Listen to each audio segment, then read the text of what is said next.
Bonjour à tous, je m'appelle Gisèle Sabir et je vais parler du théâtre baroque. Le théâtre baroque s'affirme en France au début du XVIIe siècle sous l'influence du théâtre élisabétain et du théâtre espagnol. Et il est caractérisé par être excessif et extravagante.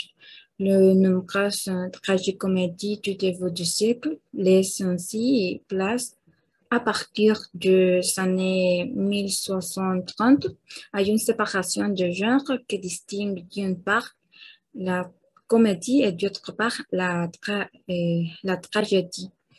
Et le baroque a produit un changement thématique brillant dans le genre dramatique français et aussi a traduit les inquiétudes liées à l'instabilité politique et religieuse et surtout montre les tourmentaux de cette époque. Une pièce baroque est caractérisée par ne respecter pas l'unité du temps, du lieu et d'action, et aussi par mélanger les registres tragiques et comiques et fait place au merveilleux. Et cette période, c'est une représentation vivante du désordre. Et son meilleur représentant, c'est Pierre Corneille, qui a consacré définitivement les formules dramatiques combinées. Et une de ses œuvres les plus populaires, c'est le Cid, publié en 1637. Merci.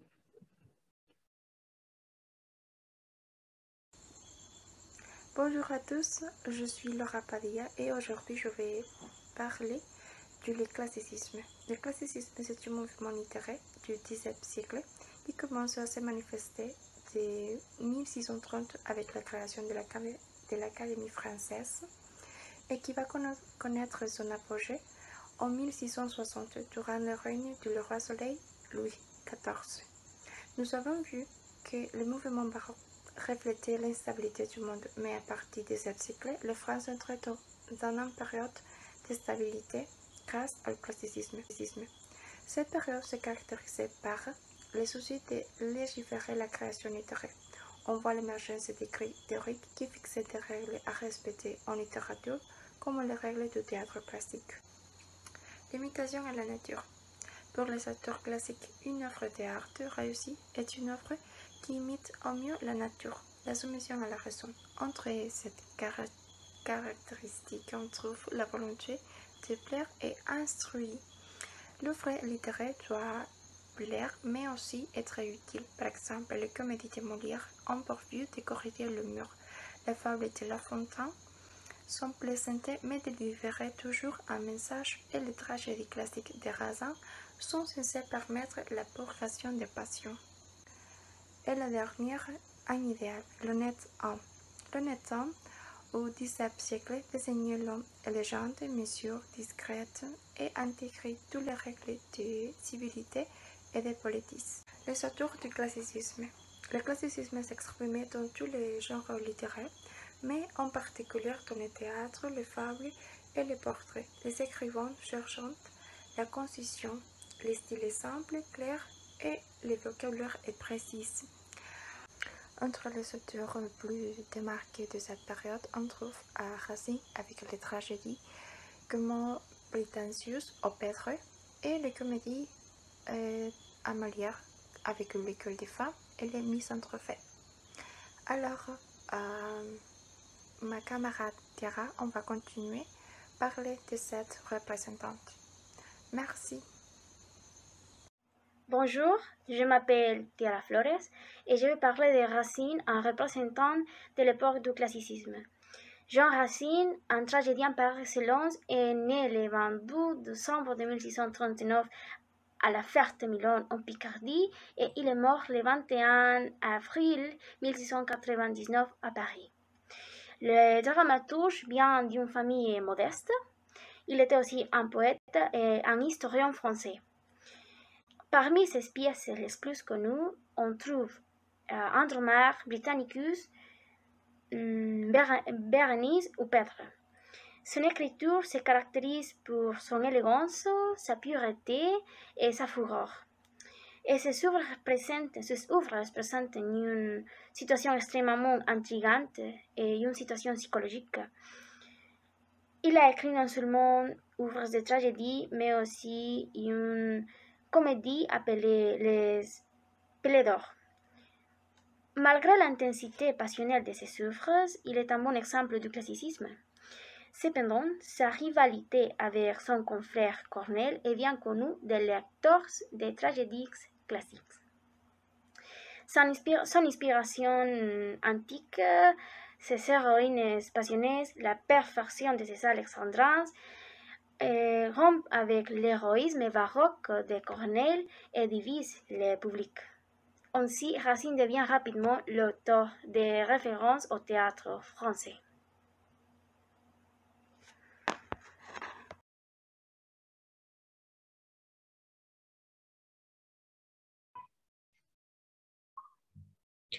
Bonjour, aujourd'hui je vais vous parler du théâtre du XVIIIe siècle.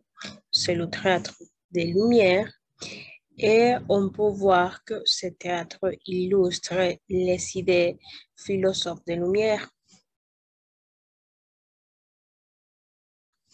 À continuation, je vais vous parler de le contexte historique et culturel. Il y a deux points importants. Et le premier, c'est la théâtromanie.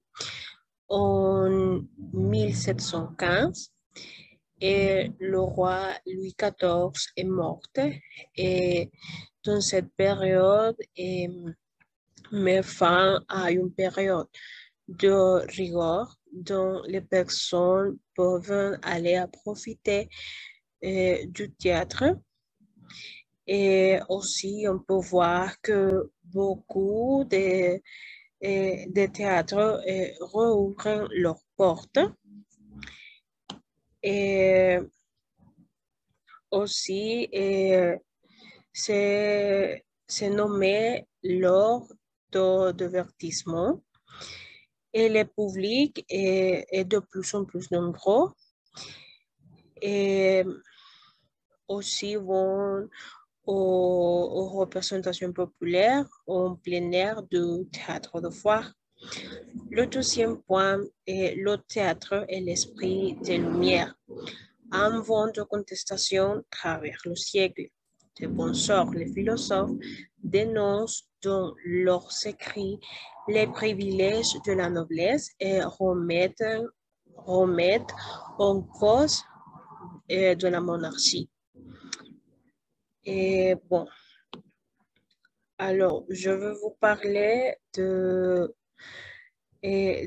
type d'œuvre qui se représentait dans le théâtre des Lumières, et c'est la comédie de mort. La comédie de mort est le genre à la mode et c'est lui qui va dominer tout le siècle. La comédie de mort se réclame de Molière, mais les thèmes abordés sont nouveaux et aussi elle est orientée vers la critique de la société et son objectif contestataire contribue à faire naître toutes les idées révolutionnaires de ce siècle. Merci.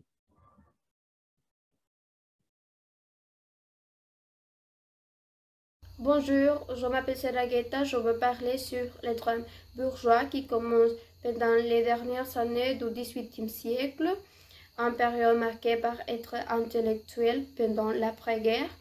Il y a vécu des changements. Les drames bourgeois commencent par une nécessité d'adaptation aux nouveaux champs sociaux et politiques et à un nouveau public dans une majeure classe sociale. Un style de théâtre qui n'est pas comédie, n'est pas tragédie, et c'est représenter seulement la classe bourgeoise, leur style de vie quotidienne, avec sa famille, et le bonheur, le malheur, ses aventures, activités quotidiennes, mis à part du style de théâtre classique très dramatique avec d'un personnage de la roi Jacques. Dans chaque pièce de théâtre, il y avait une critique sociale vers les coutumes et comportements de la noblesse de l'époque. Les drames bourgeois, c'était un moyen pour lequel ces produits on chante dans l'esprit du peuple français. Nous pouvons dire que le drame bourgeois a contribué à former les nouvelles valeurs et un nouvel ordre social et politique en France. C'est pourquoi le siècle XVIIIe est le siècle de la lumière. C'est tout. Merci. Bonjour à tous, je m'appelle Edwin Castro et aujourd'hui je vais parler sur les représentants les plus importants de cette époque. Premièrement, Pierre Carlet de Chamblon de Montriveau. Il est né dans une famille noble d'origine normande le 4 février 1688 à Paris. Parallèlement à sa carrière de dramaturge, il travaille dans la banque puis comme journaliste au Spectateur français, journal qu'il fonde en 1721. Auteur principalement de pièces de théâtre inspirées par la comédie de l'art, Pierre de Montriveau écrit surtout pour la comédie française et la comédie italienne. Ces pièces de théâtre remportent pour certaines un grand succès populaire, par exemple Le jeu de la mort du hasard. Pierre de Montriveau meurt le 12 février 1763 d'un plus récit. Après, on a Pierre-Augustin Caron qui prend plus tard le nom Beaumarchais. Il est né à Paris le 24 janvier 1732. Seul garçon de sa fratrie, il grandit au sein d'une famille aisée. En 1759, il enseigne l'art aux filles de Louis XV. Beaumarchais, après, commence à essayer au théâtre. Il écrit de scénettes jouées au château de Thieuil. Il apporte une suite à son œuvre avec Le mariage de Figaro, pièce écrite en 1778, également soumise à la censure. Elle ne porte sur au son jusqu'à 1784. Pierre-Augustin Caron de Beaumarchais décède d'une apoplexie le 18 mai 1799 à l'âge de 67 ans. Merci beaucoup pour votre attention.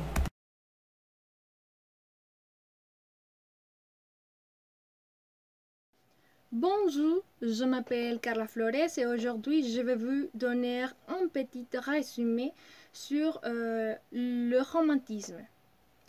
Le mouvement romantique est basé sur l'expression de la subjectivité et aussi de la liberté. Le romantisme est très important car il a promu l'idée de l'art comme moyen d'expression individuelle. Contrairement au classicisme qui était un courant littéraire et extrêmement norme. Le drame romantique est plus simple car ces auteurs ont essayé d'être très simples. Surtout dans leur versification et leur registre, retournant ainsi le romantisme contre le classicisme. Le romantisme était un mouvement diversifié. Il y avait des artistes révolutionnaires et réactionnaires, d'autres qui étaient évasives par rapport à la réalité, d'autres qui étaient promoteurs de valeurs bourgeois et d'autres anti-bourgeois. Et c'est tout, merci. Bonjour à tous, je m'appelle Kerlin Torres et j'espère que vous allez bien. Aujourd'hui, je vais vous parler sur le théâtre de vaudeville. L'origine du théâtre de vaudeville apparaît à la fin du XIXe siècle, mais il tire son nom de chansons grivoises normandes du XVe siècle. Celle-ci était appelée vaudeville en référence au vaudeville. Au XIXe siècle, les mots changent d'acceptation et viennent de signer une comédie légère et très populaire et remplie de rebondissements. En ce qui concerne les caractéristiques de ce type de théâtre, et c'est un genre divertissant qui s'appuie le plus souvent sur des quiproquos, une suite de situations cocasses et de nombreuses péripéties et souvent embrouillées. Et en plus, il met en scène des intrigues amoureuses dans les milieux bourgeois. Et par rapport aux personnages, ils sont le plus souvent des caricatures de type humain existantes. Et comme vaudevillistes les plus renommés, nous avons Georges Bidault, Georges Cullin et Alfred Juncan et Eugène Labuche et Eugène Spread. Et c'est tout en ce qui concerne le théâtre vaudeville. Et merci beaucoup.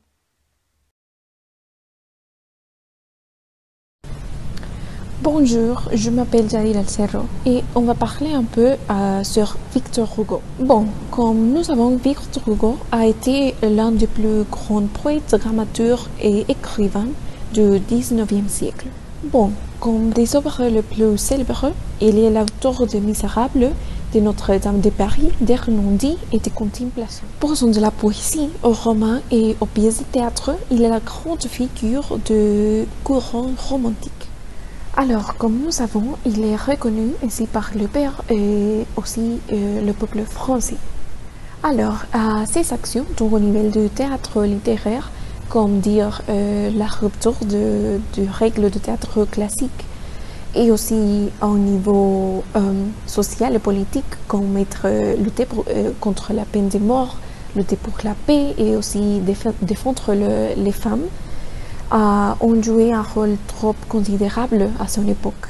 Alors, par rapport à ses œuvres plus célèbres et intéressantes, en 1838, Victor Hugo publie Ruy Blas, une pièce où l'on propose à un valet de prendre la place d'un noble pour séduire la reine d'Espagne. Alors, finalement, le 22 mai de 1885, Victor Hugo meurt tout de suite d'une congestion.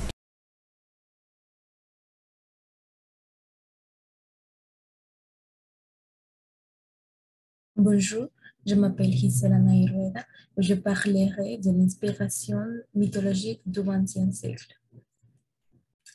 Au XXe siècle, il y avait des pièces grecques qui s'étaient basées sur les cultes des dieux divins et de la fertilité. Ce type de théâtre était largement accepté par le public. La tragédie était l'un des genres les plus adaptés, devenant une forme établie de l'art théâtral. Les pièces grecques étaient pour la plupart des comédies ou des tragédies. Dans une tragédie, les auteurs étaient représentés d'une des couleurs sombrées et contenant des scènes sombrées, tout le contraire de la comédie qui était plus animée.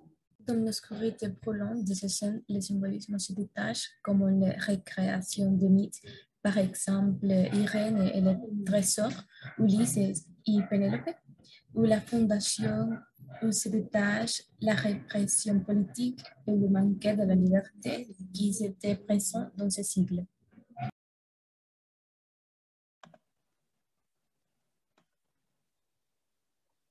Bonjour, je suis Amara Aguilar et je vais vous parler de le théâtre de l'absurde.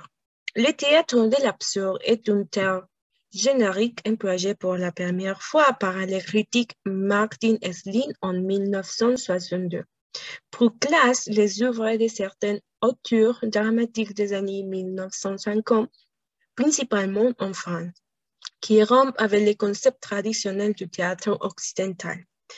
Elle montre l'homme plongé dans un monde qui n'y peut ni répondre à ses questions, ni satisfaire ses désirs, un monde qui, au sens existentialiste du monde, est absurde.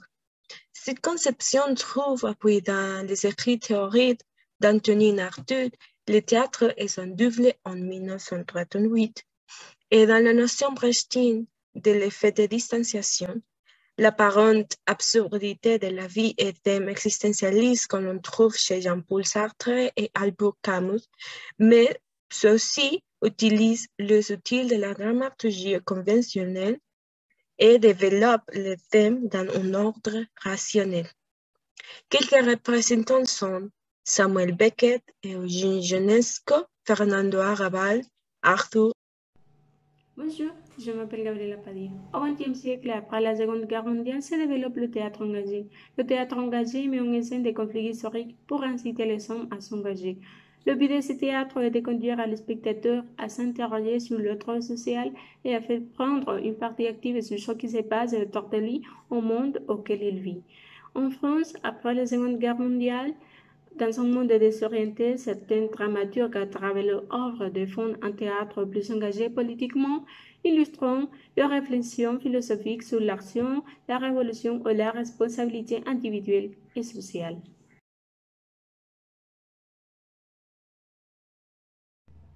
Ces écrivains philosophes qui traduisent au théâtre leurs interrogations et leurs idées sont Albert Camus, qui dans son œuvre Le Juste aborde la question de la légitimité de la violence dans l'action politique. D'autre part, Jean-Paul Sartre, dans son œuvre Le Mensal, incite les individus à s'engager dans la vie sociale et politique.